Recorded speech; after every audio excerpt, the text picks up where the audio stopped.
What's up, everybody? Boy, do I have something for you. Okay, I need you to listen up because, they're talking about this here bomb cyclone coming up, and, I have uncovered a conspiracy about this bomb cyclone, but I need you to listen up. Okay, listen to this. So according to this is called Project Aether, okay?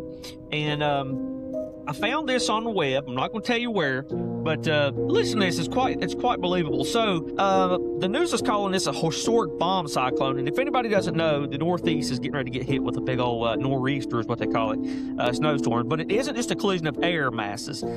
It is the live fire field test of Project Aether, a classified atmospheric modification program initially designed for drought relief but repurposed for economic warfare. Okay, now listen to this. This is where it gets interesting. So the official story is that a low-pressure system is rapidly intensifying, okay? But the real story involves stratospheric aerosol injection, SAI, combined with ground-based frequency heating. So 3 days ago, unrecognized heavy-lift aircraft flying with transponders off were spotted over the Pacific performing grid patterns. They were spraying standard contrails. They were dispersing particulate heavy metals, specifically nanoscale aluminum and barium. So these metal particulates act as a conductive layer. So when hit with high-frequency radio waves from an ionospheric heater, like a modernized mobile version of HAARP, HAARP, located on naval vessels, the atmosphere heats up locally. So this artificial heat creates a vacuum effect, a sudden violent drop in pressure that nature rushes to fill, resulting in the rapid bombogenesis. Okay, so listen to this. The green grid stress test. Okay, so why freeze half the country? The motive isn't destruction, it's consolidation. So major energy conglomerates have been lobbying for a massive multi-trillion-dollar infrastructure bill to overhaul the national grid. However, public support is low and the funding is stalled in Congress. So to pass the bill, they need a catastrophe. They need to prove that the current fossil fuel-reliant grid is obsolete and fragile.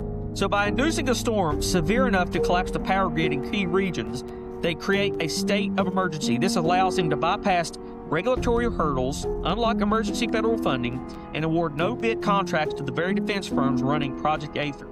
They aren't trying to kill people, they are trying to kill the old energy market. Okay, so just before the pressure began to drop, weather radar in the region showed perfect concentric circles, evidence of frequency pulses, rather than organic cloud formations. So the jet stream didn't just dip, it buckled into an unnatural sharp S that almost perfectly outlines the targeted economic zones. So 48 hours before the storm was forecasted, there was a massive spike in put options on major insurance companies and regional utility providers, alongside our surge in stock purchases for specific infrastructure construction firms. So the theory suggests that the bomb cyclone terminology is being amplified by the media to drown out a separate story. While the public is panic buying bread and staring at weather maps, a controversial piece of legislation regarding digital currency surveillance is quietly moving through committee hearings, completely unnoticed by a frozen, power outage-stricken populace.